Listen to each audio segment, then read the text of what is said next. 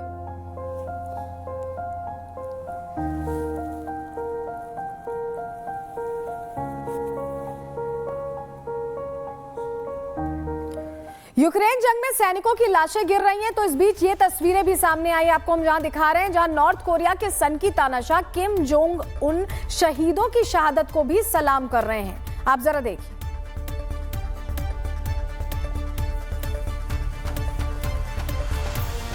लेकिन north Korea के शहीदों को सलाम करते सन की तानाशाह किम जोंग खुद साउथ कोरिया के खिलाफ सबसे बड़ी जंग लड़ने की तैयारी कर रहे हैं। खुद के हथियारों को धार देने में कैसे जुटे हुए हैं उसकी तस्वीर भी हम यहां आपको दिखा रहे हैं। तैयारी उनकी तरफ से भी चल रही है साउथ कोरिया का सामना करने के लिए।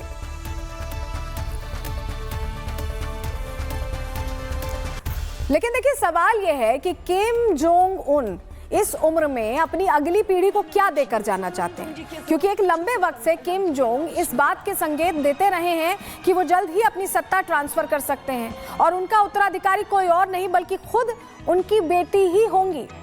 तो क्या अपनी बेटी के लिए जंग लड़ना चाहते हैं, इस तरह से सत्ता हस्तांतरण करना चाहते हैं?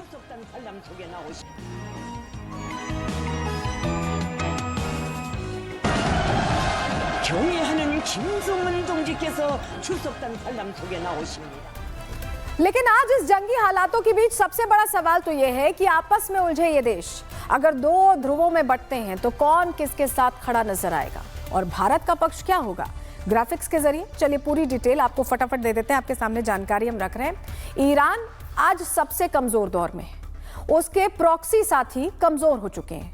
सीरिया में असद सरकार का पतन हो चुका है और रूस खुद यूक्रेन युद्ध में फंसा हुआ है। ऐसे में ईरान के पास गिने चुने साथी बचे हैं। उधर खामनेई के उत्तराधिकारी को अनिश्चितता है, इसने विरोधियों के हौसले बुलंद कर दिए हैं। दुनिया ये देख रही है कि चीन क्या रुख अपनाता है। 2021 में ईरान से समझौता करने वाला चीन मौन है। चीन अपनी सेना को वर्जिन आर्मी मानता है, वो आर्मी जिसने दशकों से युद्ध नहीं लड़ा है। वो अपनी पोल खुलने के डर से सैन्य हस्तक्षेप से बच रहा है और चीन संभवतः पर्दे के पीछे से अमेरिका की मदद भी कर सकता है। विश्लेषक इसे कोल्ड वॉर का नया संस्करण बताते हैं, जहां चीन पूर्वी दुनिया में अपनी धाक चाहता है और बाकी दुनिया के लिए अमेरिका को खुली छूट दे रहा है ताकि दो महाशक्तियों वाला वर्ल्ड ऑर्डर बन सके। वहीं रूस ने ट्रंप के बयान का खुलकर विरोध किया है। रूस का रुख साफ है कि वो ईरान में दखल बर्दाश्त नहीं करेंगे। मुस्लिम देश किसके साथ होंगे ये कहना अभी थोड़ा मुश्किल है। भारत और अन्य एशियाई देशों का रुख न्यूट्रल नजर आता है। तो ये अब इस पूरे मामले को लेकर आप समझिए, defence expert retired colonel TP Tyagi से भी हमने समझने की कोशिश की कि क्या हालात बन सकते हैं। उस पर उन्होंने क्या कहा है, आप उन्हें सुनिए। ईरान ने कहा है कि अगर मेरे ऊपर अमेरिका ने अटैक किया तो मैं अमेरिका के सारे मिलिट्री बेसिस के ऊपर अटैक करूंगा, इजराइल पर भी अटैक करूंगा। यानी कि Qatar, Bahrain, Kuwait, Syria United Arab Emirate, Saudi Arabia, इन सब में अमेरिका के मिलिट्री बेसिस है, वो इन पर अटैक करेगा। यानी कि एक महायुद्ध होने का पूरा ग्राउंड बन जाएगा। उधर ये उम्मीद करना कि कोई ईरान के फेवर में आएगा कम है, लेकिन टर्की उसके फेवर में आ सकता है। देखिए, अब आप सुन रहे हैं कि कैसे ये जो जंग के हालात हैं बहुत विस्फोटक हो चुके हैं, क्योंकि एक दूसरे से आगे बढ़ने की ये जो जंग है, ये ऐसा लग रहा है कि विश्व युद्ध की घंटी बजा सकती है। अलग अलग मोर्चे हैं, अलग अलग देश हैं जो अपनी प्रभुता बनाए रखना चाहते हैं, अपनी सत्ता बनाए रखना चाहते हैं, और ये सारे जो लीडर्स हैं, हमने आपको बताया 70+ ईयर्स के, तो ये समझौता नहीं चाहते। ये चाहते हैं कि जब ये आगे बढ़ें तो विरासत अपनी सौंपें। इसीलिए हम कह रहे हैं, ये जो तस्वीरें जो हम आपको दिखा रहे हैं वो इसीलिए दिखानी पड़ रही हैं क्योंकि हमको ऐसा लग रहा है कि जैसे प्रथम विश्व युद्ध हुआ था वैसी ही स्थिति अभी बनी हुई। इस बीच एक बड़ी खबर आ रही है, उसका रुख करें। आपको बताएं, अमेरिका ने अपने कुछ कर्मचारियों को बुधवार शाम तक कतर में अपने अल उदीद एयरबेस को छोड़ने का आदेश दे दिया है। अब अपने सैनिकों को यह आदेश अमेरिका ने कतर का जो एयरबेस है छोड़ने का दिया है, तो क्या कुछ बड़ा हो सकता है? बहुत सारे सवाल। क्या कतर से भी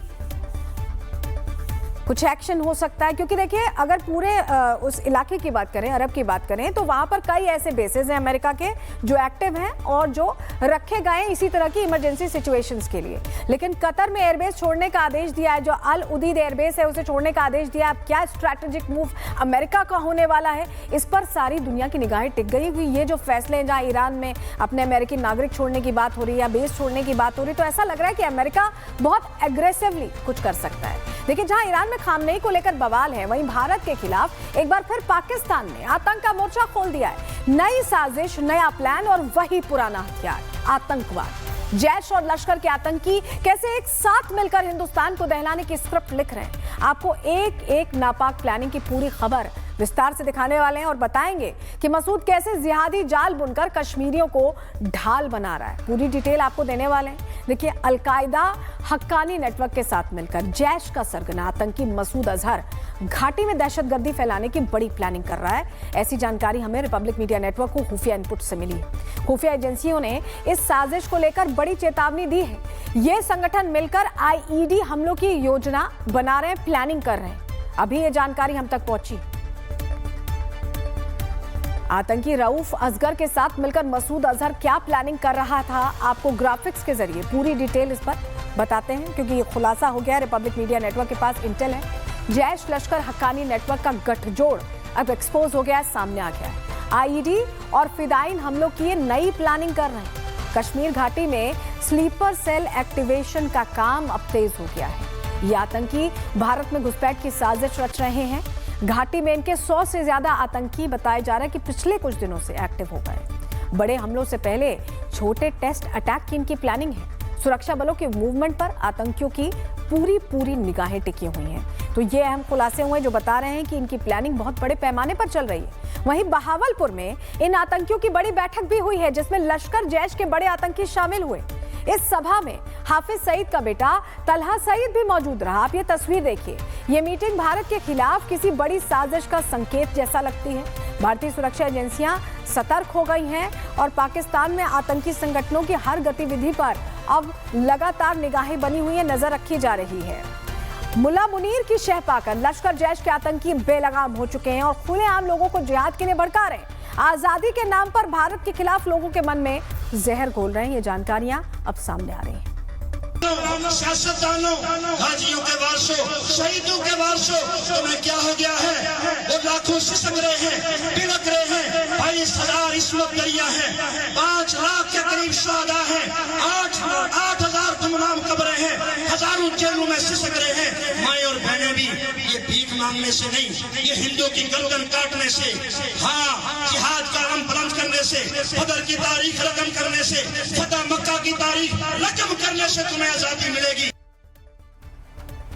वहीं पाकिस्तान ने सीमा पर फिर अपनी नापाक हरकत दोहराई है। राजौरी सेक्टर में नियंत्रण रेखा पर 2 पाकिस्तानी ड्रोन मंडराते हुए देखे गए हैं। दुश्मन की इस हिमाकत का जवाब देते हुए भारतीय सेना ने तुरंत उन पर गोलियां दागी। लगातार तीसरे दिन हुई इस घटना के बाद सीमा पर इस वक्त हाई अलर्ट है। और अभी आप देखिए, ये जो ड्रोन आप देख रहे हैं, ये स्पॉट किए गए हैं और लगातार पिछले कुछ दिनों से स्पॉट किए जा रहे हैं। हाई अलर्ट पर है सुरक्षा बल। ये तस्वीरें हम आपके सामने रख रहे हैं। जैसे ही फायरिंग होती है ड्रोन वापस लौट जाते हैं। ये पाकिस्तानी ड्रोन स्पॉट किए गए हैं, यानी कुछ तो प्लानिंग चल रही है जिसके तहत ये चीजें हो रही हैं बॉर्डर एरियाज में। देखिए इन 3 दिनों में कब कब सीमा पर पाकिस्तानी ड्रोन देखे गए, स्पॉट किए गए, किन किन नाकाम साजिशों को अंजाम दिया गया है। आपको ग्राफिक्स के जरिए थोड़ी डिटेल इस पर भी दे देते हैं, आपको बताते हुआ क्या है। 11 जनवरी को देखिए 5 पाकिस्तानी ड्रोन पहले स्पॉट किए गए, जिस पर भारतीय सैनिकों ने जमकर फायरिंग की। बीती रात एलओसी पर 7 ड्रोन मंडराते देखे गए हैं और ड्रोन दिखते ही भारतीय सेना ने एक्शन लिया है। Anti unmanned aerial system activate किया गया। जवाबी कार्रवाई के बाद ड्रोन वापस लौट गए। देखिए वही समझिए, भारत ने पाकिस्तान को साफ कर दिया है कि हर हरकत का मुंहतोड़ जवाब मिलेगा। आतंकिस्तान को इसका खामियाजा भुगतना ही पड़ेगा, यह हमारी तरफ से बिल्कुल क्लियर है। Operation Sindoor remains ongoing. Any future misadventure will be resolutely responded to. बताना चाहूंगा कि जितनी खबर हमारे पास है, तकरीबन 8 कैंप्स अभी भी हमारे ऐसे नॉलेज में हैं जो कि एक्टिव हैं, जिसमें से 2 तकरीबन आईबी के अपोजिट हैं और 6 एलसी के अपोजिट हैं। और इन कैंप्स में तकरीबन अभी भी हम समझते हैं कि किसी प्रकार की प्रेजेंस या ट्रेनिंग है, तो इसलिए हम उसके नजर रखे हुए हैं। देखिए पाकिस्तान की जो कायराना हरकत है उसको लेकर भारत पहले से ही तैयारी रख रहा है, लेकिन जो बात कही है अभी उसको जरा और विस्तार देते हैं। क्यों हम ऐसा कह रहे हैं? क्योंकि भारत रुकने या दबने वाला नहीं है। डिटेल आपके सामने रख रहे हैं। चलिए, ऑपरेशन सिंदूर अभी खत्म नहीं हुआ, ये क्लियर वार्निंग अब दे दी गई है भारत की तरफ से। फिर से पाकिस्तान की हर हरकत पर सेना की कड़ी नजर है, पैनी नजर है। किसी भी हरकत का मुंह तोड़ जवाब दिया जाएगा, ये क्लियर कर दिया गया है। मुनीर के हर साजिश को भारत इस वक्त डिकोड कर रहा है। सीमा पर अब भी 8 आतंकी कैंप्स एक्टिव बताए जा रहे हैं। ऑपरेशन सिंदूर तो सिर्फ ट्रेलर था, असली पिक्चर बाकी है। ये आपने सुना, कह दिया गया चीफ की तरफ से। और जब ये कहा जाता है तो इसका अर्थ बहुत बड़ा होता है, क्योंकि आर्मी चीफ ये खुलकर कह रहे हैं कि हम अभी थमे नहीं हैं। अगर कुछ सोचा तो जवाब और विस्फोटक होगा। सुनिए। आज आप देखेंगे रॉकेट और मिसाइल दोनों एक दूसरे में शामिल हो गए हैं, क्योंकि अगर हमें इम्पैक्ट में पहुंचाना है तो रॉकेट भी पहुंचा सकता है, मिसाइल भी पहुंचा सकता है। इसीलिए हमसे अगर आप पूछिए तो हम रॉकेट मिसाइल फोर्स की तरफ देख रहे हैं, क्योंकि पाकिस्तान ने, जैसे आपको पता है, उसने रॉकेट फोर्स एक आर्मी के तहत खड़ी की हुई है। आपको पता है कि चाइना ने भी ऐसी फोर्स खड़ी की हुई है। तो ये समय की मांग है कि हमें ऐसी फोर्स खड़ी करनी पड़ेगी। अब जिस मिसाइल फोर्स का आर्मी चीफ ने जिक्र किया है वो क्या है, कैसे काम करती है और कैसे दुश्मनों का नामो निशान मिटाएगी, आपको एक एक चीज विस्तार से चलिए ग्राफिक्स में बता देते हैं। पूरी डिटेल आपके सामने रखते हैं। मिसाइल फोर्स अलग अलग मिसाइल्स का संचालन करती है। फोर्स में 100 से 1000 किलोमीटर तक मार करने वाली मिसाइलें शामिल। दुश्मन मुल्क के अंदर सैन्य ठिकानों को निशाना बनाने में ये सक्षम है, क्योंकि हजारों किलोमीटर तक मार कर सकती है। बिना सैनिकों के सीमा पर गए ये हमले को अंजाम देने की क्षमता रखती हैं। फोर्स में परमाणु हथियार ले जाने वाली मिसाइलें भी हैं, और यही तो डर की वजह है। चीन में इसे पीएलए रॉकेट फोर्स के नाम से जाना जाता है। 4थी सैन्य शाखा का दर्जा इसे मिला हुआ है। मिसाइल फोर्स दुश्मनों के हमले को रोकने में पूरी तरह से सक्षम है। तो इस पर हमने आपको थोड़ी डिटेल दे दी कि आखिर क्या जिक्र कर रहे हैं चीफ। आतंकिस्तान का नामो निशान मिटाने के लिए भारतीय सैनिक कैसे तैयार हैं, आपको जरा तस्वीर एक दिखा देते हैं। ये तस्वीर देखिए, जल थल नभ हर तरफ से सटीक हमला करने को तैयार है। पाकिस्तान की एक गलती और पूरा मुल्क तबाह करने की हमारी सेना ताकत रखती है।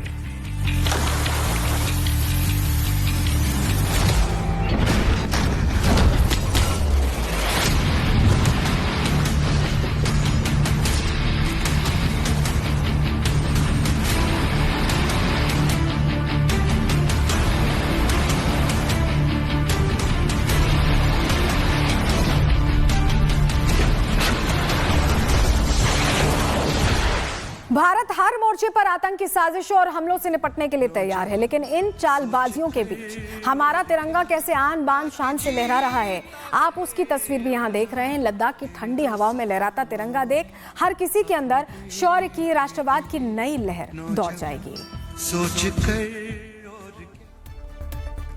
तो भारत के शौर्य से, हिंद के दम से कैसे दुश्मन मुल्क करा रहा है, कैसे हिंद के सैनिक आतंकिस्तान के नापाक मंसूबों पर पानी फेर रहे हैं और दर्द बढ़ा रहे हैं, इस रिपोर्ट के जरिए आपको बताते हैं।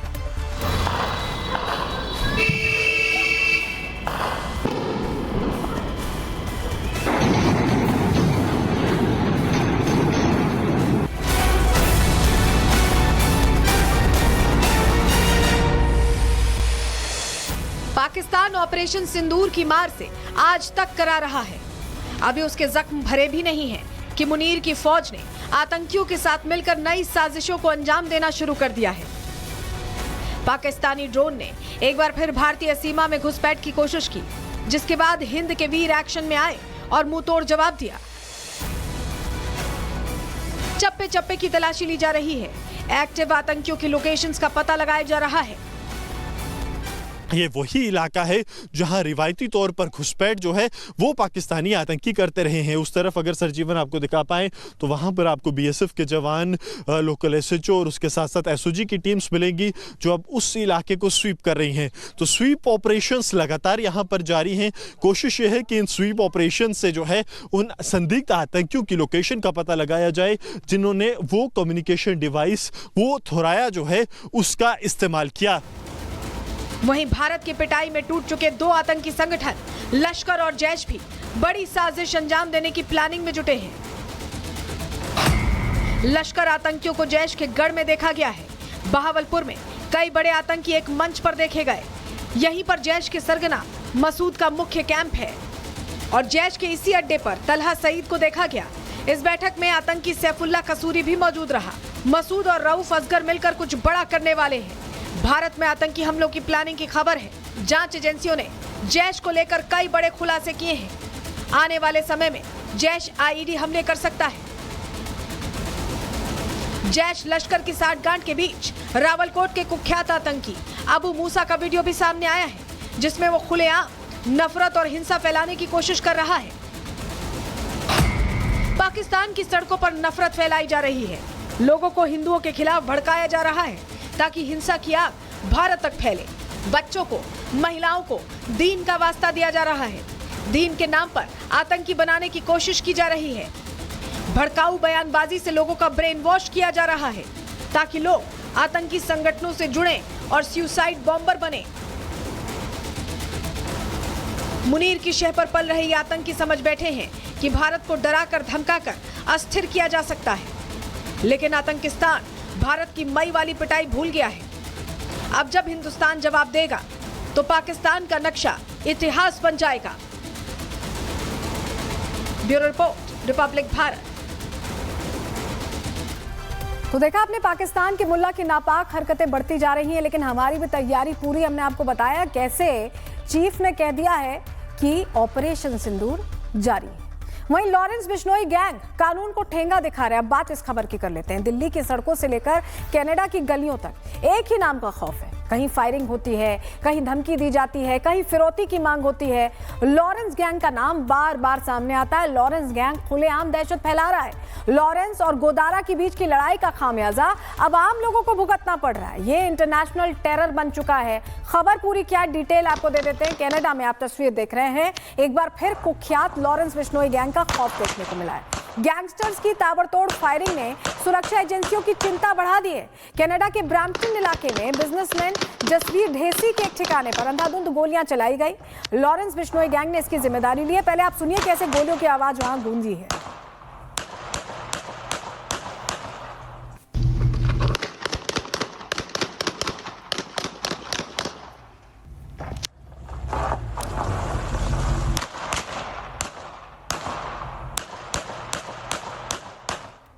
लॉरेंस बिश्नोई के हमलों के बाद रोहित गोदारा गैंग ने भी कनाडा के नॉर्थ रिज ड्राइव में डेविड नाम के शख्स पर फायरिंग कर दी, जिसके बाद इस गैंग के महेंद्र दिलाना ने एक पोस्ट पे किया कि अगली बार गोली घर पर नहीं छाती पर चलेगी। यानी आपसी जो रार है इनकी, उसका असर देखने को मिल रहा है। आप तस्वीर देखिए जरा।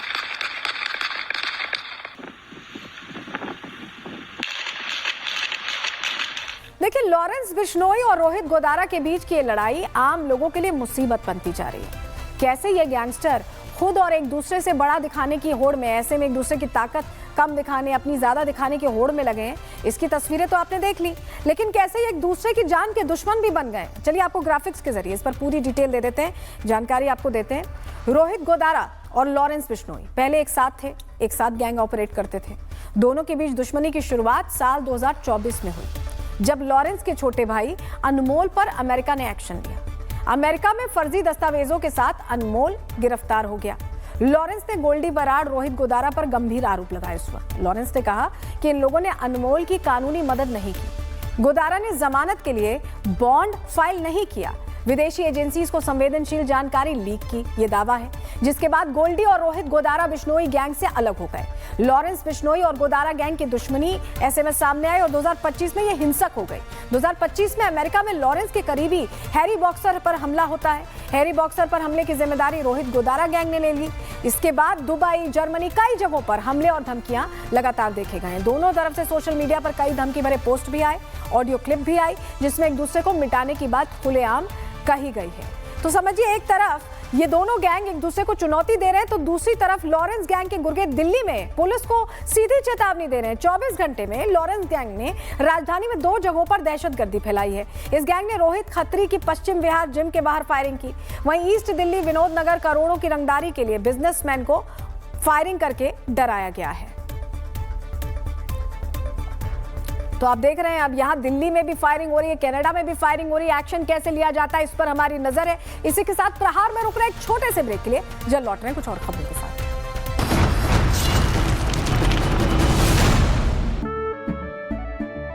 केसरिया से मन जोगी हुआ रे, दिल झूमे देखो मतवारा हुआ रे। केसरिया से मन जोगी हुआ। हर पल मनाओ केसरी त्योहार। विमल, बोलो जुबान केसरी।